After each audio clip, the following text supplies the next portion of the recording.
start, and by that time, other than that, entire South India would be complete, entire Western India would be complete, Northeast would be complete.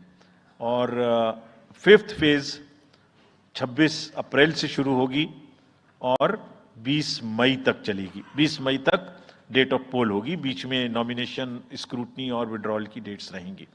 Counting of course is 4th of June. It will look like this, which is in front of you, and phase 5 में 49 constituencies will be going to the poll. Phase 6th में 57 constituencies will go to the poll, starting from the Gazette notification on 29th of April and finishing on 25th of May 2024. इसका map कुछ इस तरह का दिखाई देगा कि mostly UP, Bihar, Bengal, Orissa और साथ में कुछ नॉर्थ का पोर्शन चालू रहेगा। Last phase, 7th phase, notification will be on 7th of May and polling on 1st of June. तो last polling would be on 1st of June and counting on 4th, and इस phase में पूरा पंजाब, हरियाणा भी शामिल रहेगा, Bengal, Bihar, Orissa. This is how the map will look. Yellow denotes the first phase and accordingly the legends are given. We will share this map also with you, ताकि आप इसे अपने साथ रख सकें, इसके हिसाब से देख सकें।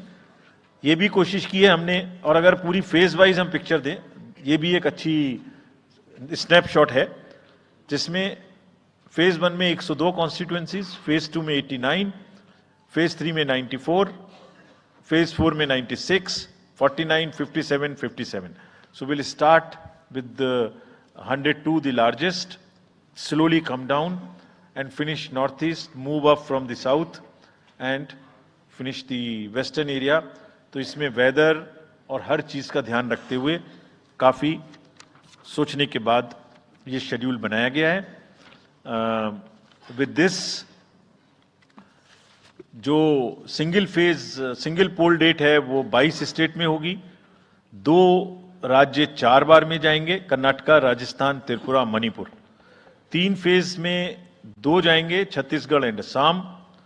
4 फेज में 3 जाएंगे, उड़ीसा, मध्य प्रदेश, झारखंड। 5 फेज में 2 जाएंगे, महाराष्ट्र एंड जम्मू कश्मीर। जम्मू कश्मीर की हर पार्लियामेंट्री कॉन्स्टिट्यूएंसी के लिए 1 फेज होगी।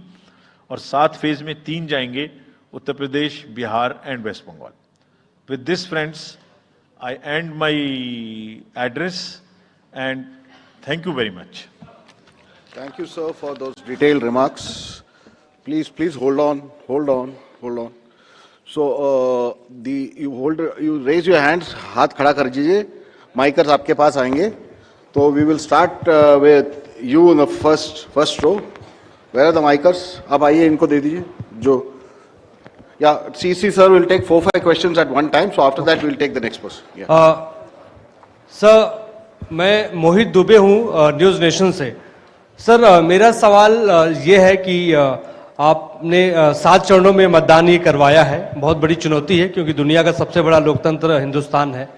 अपोजिशन पार्टियां जो हैं ये आरोप लगा रही हैं कि 7 चरणों में क्या जरूरत है और इसकी वजह से सत्ताधारी दल को फायदा होता है। और छोटा सा सवाल सर एक और है कि ईवीएम को लेके लगातार अपोजिशन धरना दे रहा है, सवाल उठा रहा है। आप हमेशा ये कहते रहे कि निष्पक्षता के साथ आप मतदान करवाते रहते हैं ईवीएम के माध्यम से, तो उनके सवाल के बारे में आप क्या जवाब देंगे? आप ये जो लाइट जैकेट पहने हैं सेंटर में, इनको दे दीजिए। जो, हाँ, या जस्ट होल्ड ऑन। सर, मेरा नाम रविंद्र सिंह शोरान है। I would like to ask कि जो आपने बताया कि 3500 करोड़ रुपए को सीज किया, उसके बाद कार्रवाई कितने लोग जेल गए, कौन कौन सी पॉलिटिकल पार्टीज इन्वॉल्व थी, और जो लीकर सीज किया गया उसमें कितने केसेस रजिस्टर हुए, उसकी डिटेल्स इलेक्शन कमीशन हमारे साथ कभी शेयर करता नहीं है after the election happens. This lady in the front, या इधर मिडिल में जो है, इनको माइकर्स, हाँ, इनको दे दीजिए, या इनको दे दीजिए। हाँ, please switch on your mic.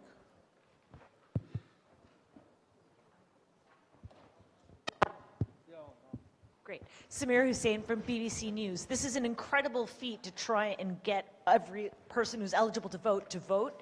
I'm wondering how much money is being spent, and in addition, what is the biggest concern in terms of these elections? Okay. The lady in the fourth row over there with that black dress, उनको दे दीजिए, माइकर, middle में, हाँ उनको जो बीच में है, वो lady जो है, हाँ, give it to her, yes. Switch on your mic.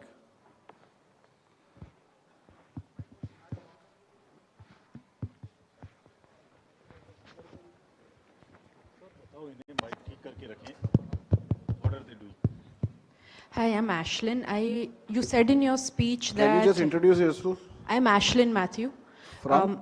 National Herald. Thank you. You had said in your speech that there should be no hate speech. There will be a calibrated approach to code violations. But there have been several complaints against the Prime Minister and Amit Shah, but the EC has not taken action against them. But you have taken action against the opposition leaders.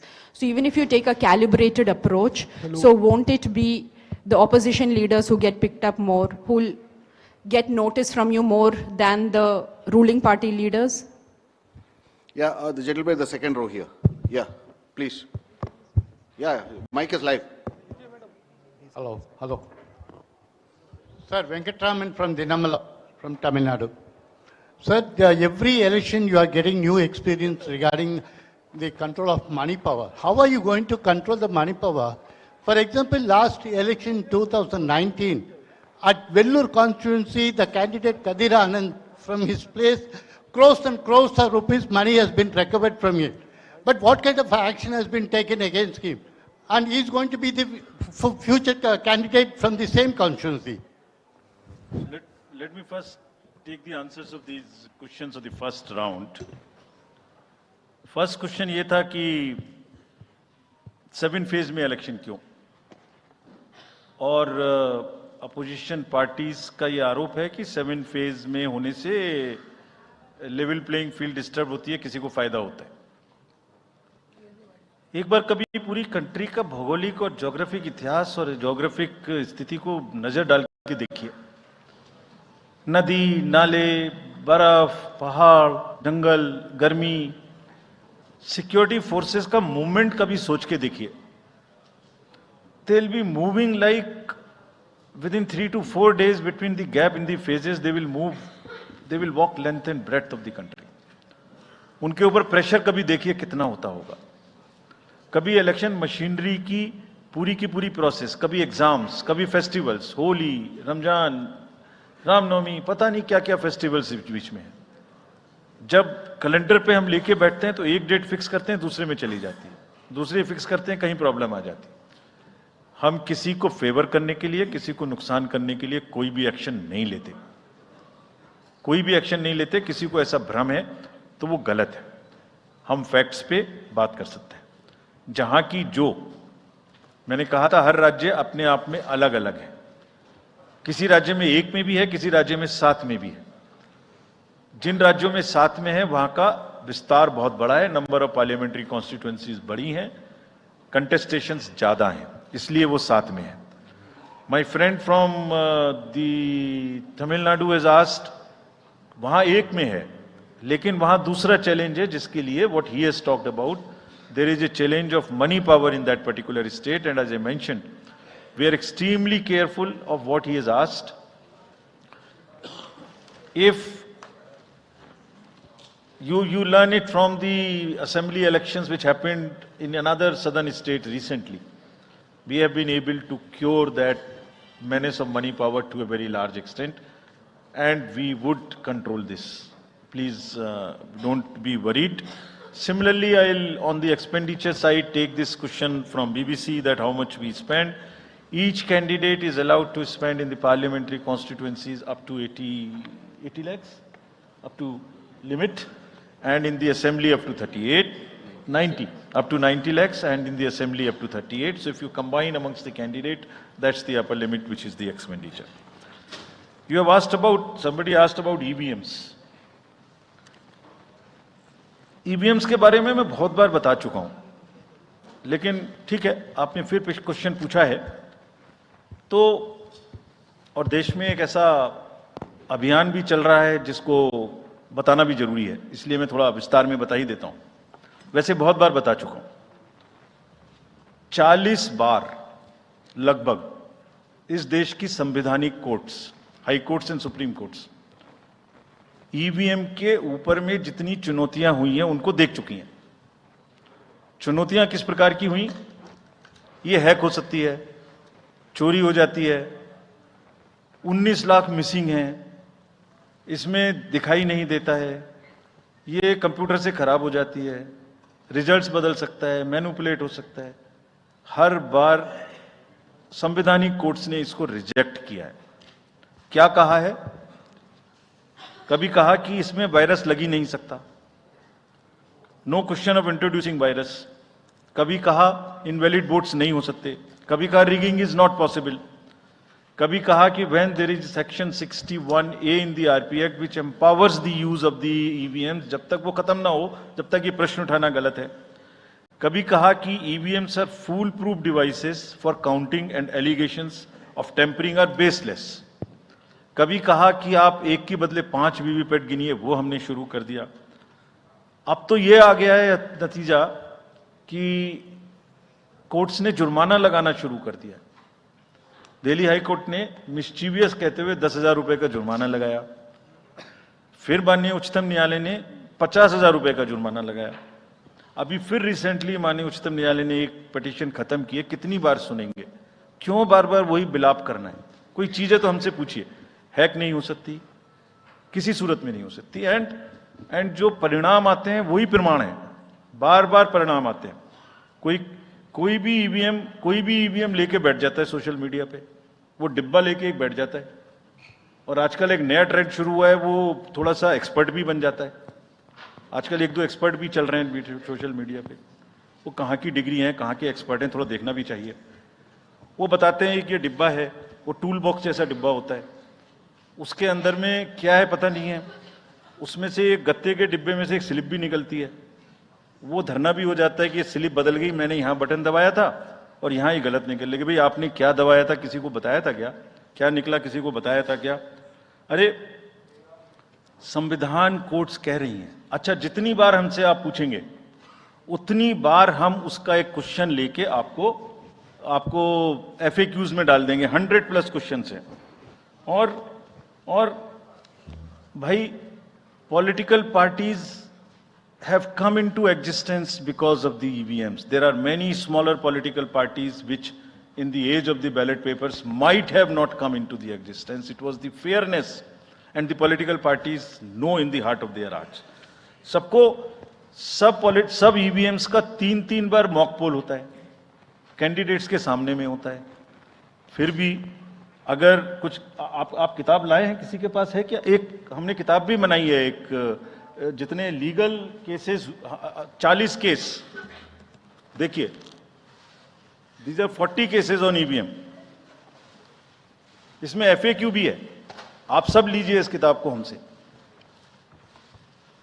इसमें FAQ भी है और इसमें flow charts भी हैं। देखिए हमारी website पे है ये, थोड़ा पढ़ने का तो कष्ट करिए, खासतौर से जो एक्सपर्ट महोदय हैं, वो बहुत सारे एक्सपर्ट्स हैं यहाँ, मतलब कंट्री में कोई भी बन जाता है, किसी पे कोई रोक नहीं है। हमने इसमें चार्ट भी लगाया है कि कितनी बार सत्ता में रहने वाली पार्टियां ईवीएम ने बदल दी।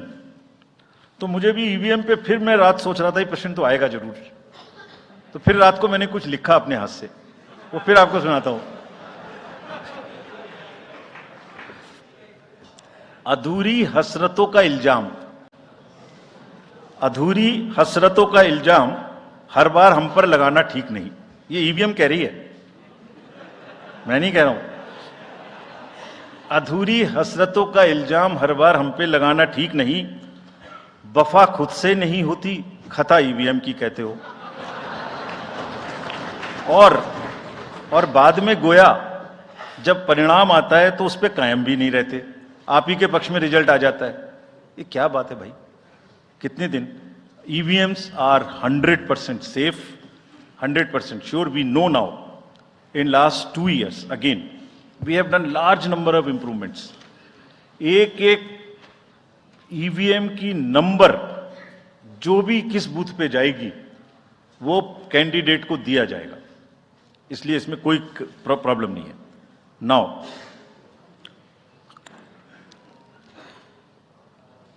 जो MCC के बारे में प्रश्न पूछा, जिसमें आप ये पूछना चाह रहे हैं कि हम बायस्ड होके किसी के खिलाफ एक्शन लेते हैं, किसी के खिलाफ नहीं लेते, यही आप प्रश्न बेसिकली पूछना चाह रहे हैं. पूछना नहीं चाह रही हैं, आरोप लगा रहे हैं, जिसका मुझे जवाब आपको देना चाहिए. Correct, very right, you have a question right to ask. आप पिछले 8, 10, 11 इलेक्शंस की सारे आरोप जितने हमारे पास आए हैं वो सबको एक बार पढ़िए. सबको पढ़ने के बाद सबके नोटिसेस देखिए जो हमने दिए हैं. उसमें जहां जहां कोई भी वायलेशन एस्टेब्लिश होता हो, उस नोटिस के बाद, जवाब आने के बाद भी हमने, ऐसा नहीं है सब में कार्रवाई की है. We are very, as I said, they are kind of a moral censor which we have in the beginning issued. और जिस किसी के भी खिलाफ में अगर कहीं भी कोई केस बनेगा, however high star campaigner he or she may be, we will not sit back, we will take action. Next. Sir, we'll take some questions from that side. Yeah, the middle row. There is a gentleman holding both his hands up. उनको दे दीजिए. बोलिए, थोड़ा जल्दी दें. Yes sir. Mic के लोग थोड़ा जल्दी दें. थोड़ा माइक जरा जल्दी दीजिए. वो सेंट्रल रो में है, वो हाथ जी. उठा रहे हैं वो.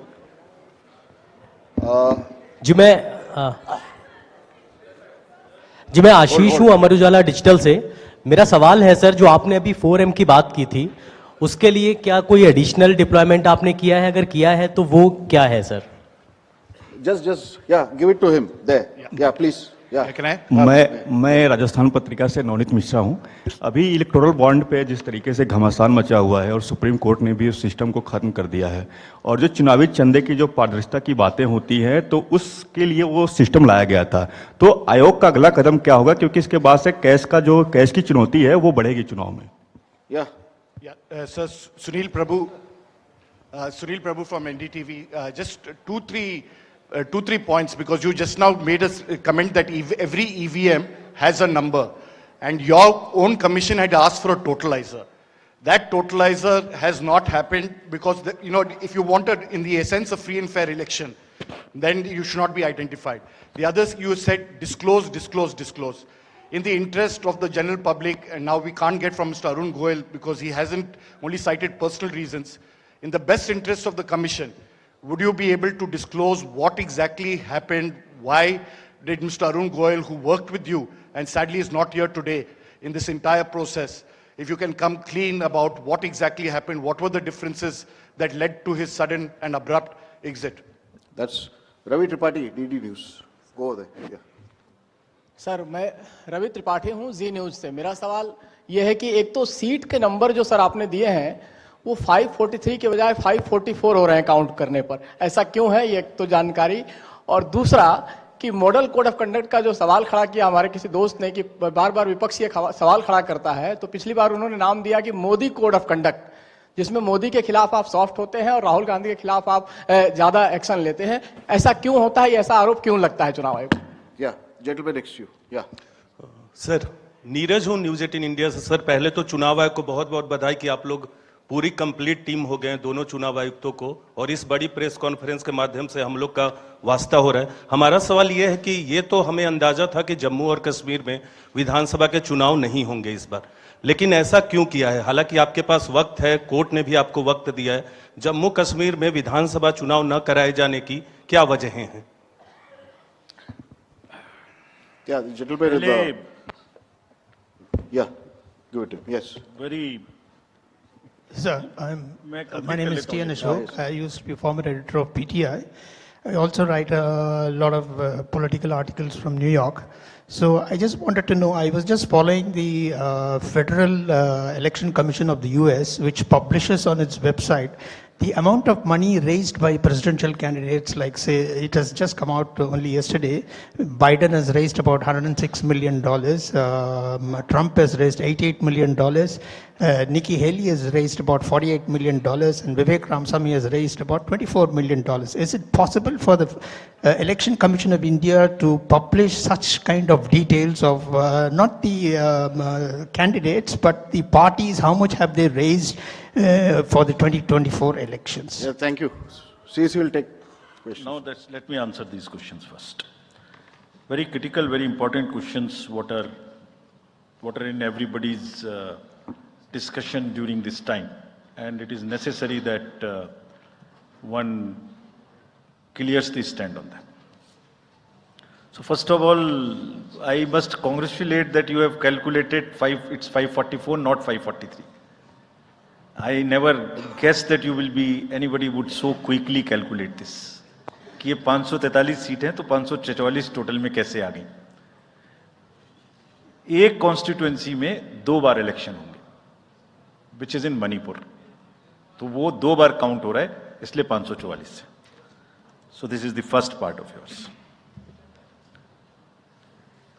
Let me come to Mr. Prabhu. You asked the questions on totalizer. I entirely agree with you that booth-wise result मालूम होने से किस बूथ पर किसने किसको कितना वोट दिया ये जानने से it's not a best possible situation in the country. We fully agree with this, and therefore we brought totalizer. The totalizer was an instrument कि जैसे एक राउंड में 14 टेबल पर काउंटिंग हो रही है, तो 14 मशीन्स को एक साथ जोड़ दीजिए और 14 का रिजल्ट एक साथ आएगा, तो कम से कम इतना पता नहीं लगेगा. लेकिन महाशय, यहां तो एक ही मशीन के रिजल्ट पे भरोसा नहीं हो रहा. मैं 14 जोड़ दूंगा तो लोग बोलेंगे पता नहीं क्या कर दिया. Let the political system mature itself. The need is to introduce totalizer. We are ready to introduce it. Technology is ready. But let one has to work in the entire landscape. Let that be matured further. We prepared the machine to take votes of the migrant workers remote voting. The prototype is ready. Machine can take 72 polling assemblies together. That's a step towards remote voting. We are also ready at some stage for remote voting through electronically, through blockchains and all. But let such things take time to assimilate, to adjust. एक समय होता है हर idea का. So perhaps the time for this idea has not come. It is a little premature. But yes, it can tackle that ill. About my friend you asked. Mr. Arun was a very, very distinguished member of our team. And I thoroughly enjoyed working with him all the time. But in every institution, somebody will have to be given the personal space. And I'm sure the personal space should not be touched and one should not be insensitive to ask personal questions. If he had personal reasons, it's fine, you must respect it. In the commission, let me make it clear to everybody. As you said, disclose.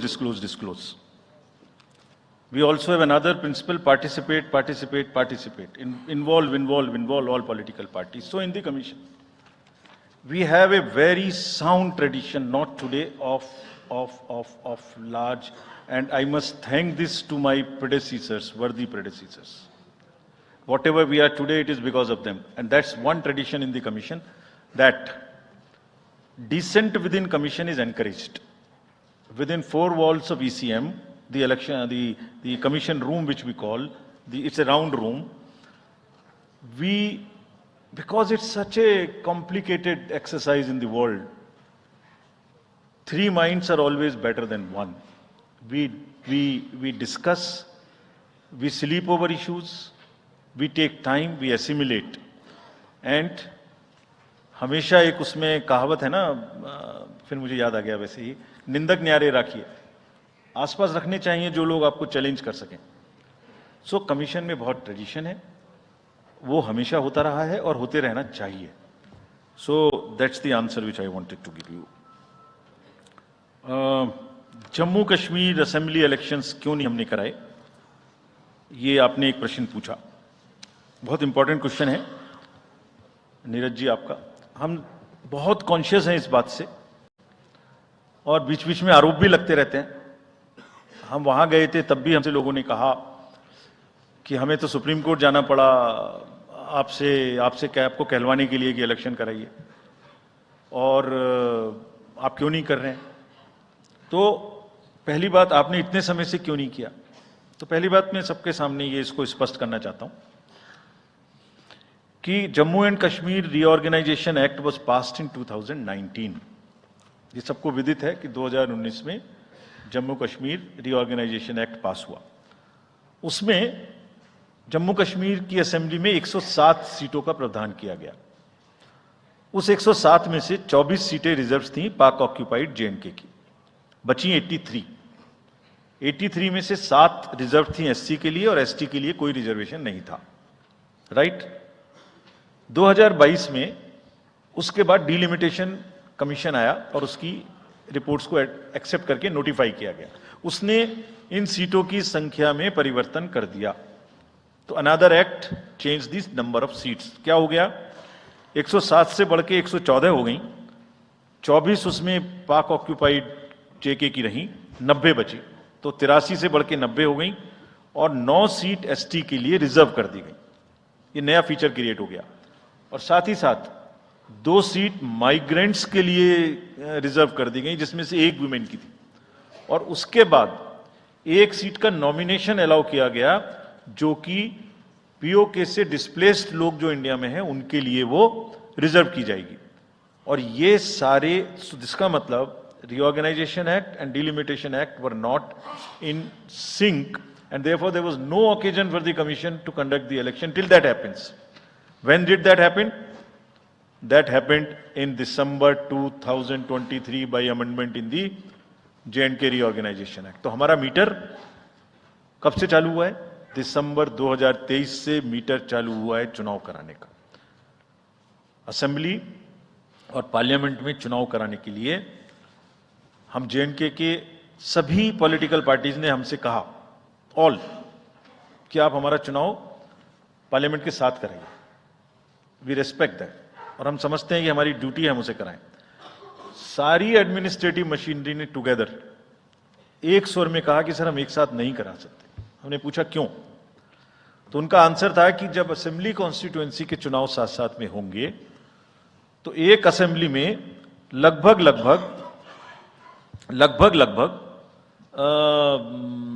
10 से 12 candidate खड़े होंगे.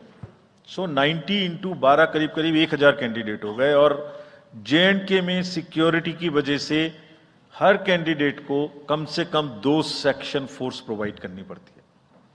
2 section force का मतलब हो गया कि हमें करीब 1000 के बीच में 450-500 लोगों की कंपनीज की जरूरत और एक्स्ट्रा पड़ेगी.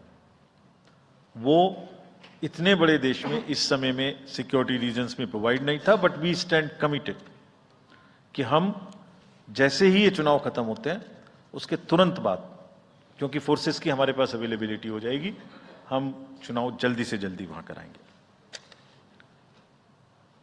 Last question again, erectile bonds and चुनावी चंदा. और जो somebody asked from this side as to how the disclosures can be made through the political parties as to how much they collected. So as regards electoral bonds, Commission has always been in favor of transparency right from the stage when we submitted our stand in the Honorable Supreme Court.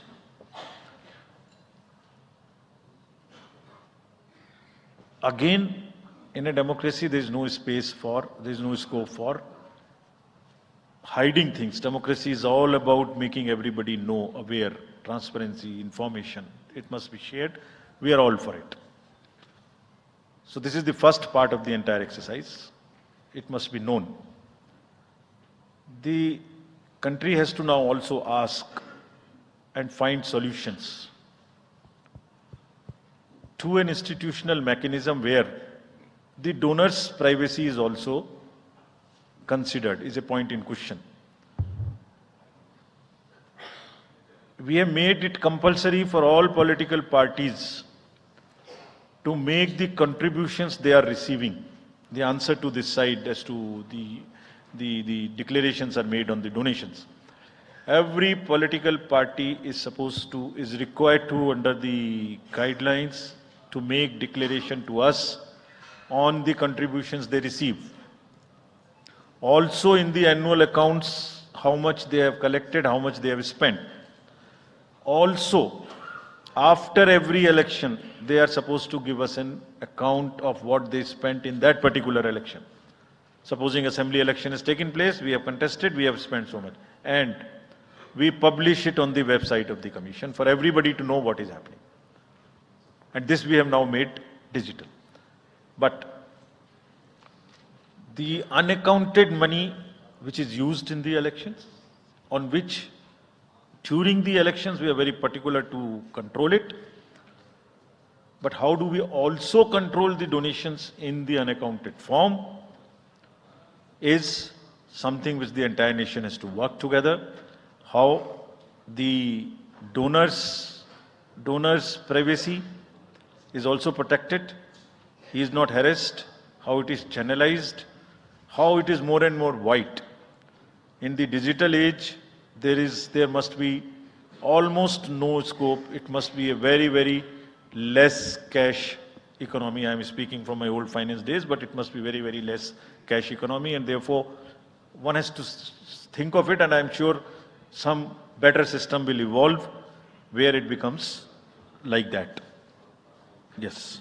So should we take Last another round? round? Yes, Last sir. round. Last round of questions. The lady at the back.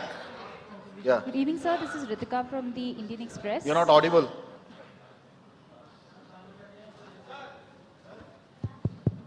Yeah. Sorry. Good evening, sir. This is Ritika Chopra from the Indian Express. I have a question regarding Manipur. There's been this huge displacement of people on account of the ethnic strife. There are people who've been displaced living in relief camps and haven't come back home. What steps are is the commission taking to ensure that people actually turn out to vote in their respective constituencies? And secondly, sir, as far as the disclosure of data with regard to electoral bonds is concerned, was the commission expecting SBI to also share data pertaining to the unique bond number? Because what you got was just date of purchase, name and amount, and party name, date of redemption and amount. Can you introduce yourself? This is Ritika Chopra from the Indian Express. Thank you. Okay. The gentleman in that orange shirt there. Yeah, please. मैं Krishna Mohan Sharma Bharat express से मेरे दो सवाल हैं जिस मुहिम में आप लगे हुए हैं कि वोटिंग Kindly परसेंटेज stick बढ़े to one question. We don't have time. या सिंपल क्वेश्चन एक क्वेश्चन सर कि क्या वो समय आएगा हमारे देश में कि 12वीं का बच्चा जब पास हो तो उसको साथ साथ वोटर आई कार्ड मिल जाएगा?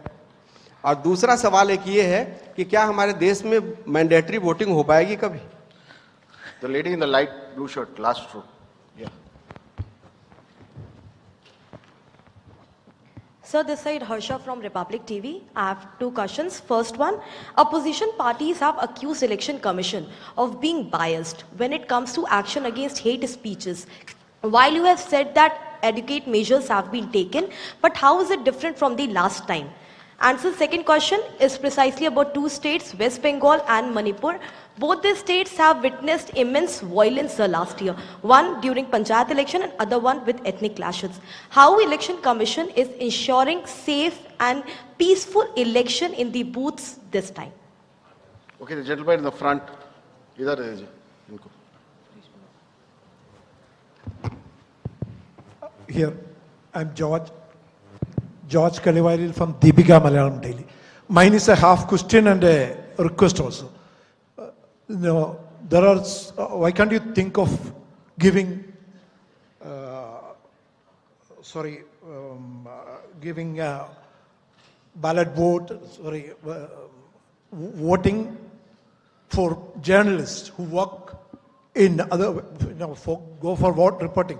Like me, I lost at least 5 parliament elections because I was covering the elections in the north. My vote is in Kerala. The gentleman in the orange shirt, that's the last question. पीछे, last but one row में है वो. That's the last question.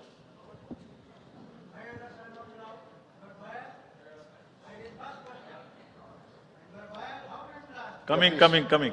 Yes. Sanjay Sharma आज तक से हूं मैं. मेरा एक सवाल तो ये है कि निर्वाचन आयोग ने बहुत मार्मिक और बहुत व्यावहारिक अपील की है राजनेताओं से कि वो नफरत के बाजार में मोहब्बत की दुकान खोलें. तो इसकी कितनी अपील का असर लग रहा है कि वो कर पाएंगे? और दूसरा ये कि इलेक्टोरल बॉन्ड्स में अगली स्कीम किस तरह से इसको और पारदर्शी बनाया जा सकता है? क्या आयोग के पास भी ऐसा कोई इंतजाम है क्या? यस. नाउ उनका भी एक ले लीजिए उनका भी. उनको दे दीजिए. Give it to him. लीजिए. You are biased. You can't do that. लीजिए. I am Professor D.S. Agrawal and I am a nominee of राष्ट्रपति 2012. उस समय मैंने प्रणब मुखर्जी का नॉमिनेशन कैंसिल कराया था. तब ये प्रॉमिस किया था, सवाल है. तब ये प्रॉमिस किया था कि एमपीज की जगह वोटर प्रपोजर होंगे. आपने अभी तक अमेंडमेंट नहीं किया. दूसरी बात यह है कि आप जो डीएम होता है, मैं बनारसी चुनाव लड़ा, उसने 3 बार मेरा इलेक्शन नॉमिनेशन कैंसिल कर दिया बायस्ड, लेकिन मैंने 4थी बार पास कराया. तो डीएम को आप इतनी पावर देंगे कि किसी का भी नॉमिनेशन कैंसिल कर देगा बैलेट को? या आप अमेंडमेंट करिए और इसमें अमेंडमेंट करिए. और ये जो खड़े होते हैं ऐसे लोग खड़ा मत होने दीजिए कि बायस करते हैं. ऐसे आप नहीं बोल सकते. नहीं, ऐसे नहीं बोल सकते. ये इस तरीके की चीज आप यहां नहीं बोल सकते. अच्छा, ठीक है. Now let me take these questions. 12वीं क्लास के बच्चे के बारे में आपने पूछा एक प्रश्न. 12वीं क्लास के बच्चे को जैसे ही उसकी एज पूरी हो उसको वोटर कार्ड मिल जाए, इसकी तैयारी हम कर रहे हैं. एडवांस एप्लीकेशन लेके ऐसा जरूर होना चाहिए. About Manipur, question was asked about Manipur, what we will do. There are persons who are displaced, who are in the camps. We have drawn a scheme. Which we have notified. That scheme is notified to allow the voters in the camp to vote from the camp. जैसे migrants के लिए JNK में वो scheme है, ऐसे ही यहां पर भी उस स्कीम को लागू किया गया है. And the voters would be allowed in the respective camps from the lower constituency to the higher and higher to the lower.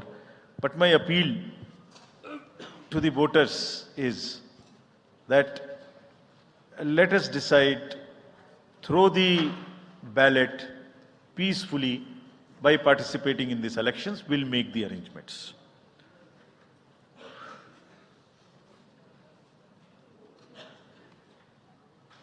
So, postal ballot तो अवेलेबल है प्रेस को, हैं? हम इशू कर सकते हैं, ये हम उपलब्ध कराएंगे. चलिए, thank you very much. Thank you, sir. That brings us to the end of this press conference. I would like to thank EC administration, PIB, protocol and Vigyan Bhavan team for the excellent arrangements. Thank you, sir.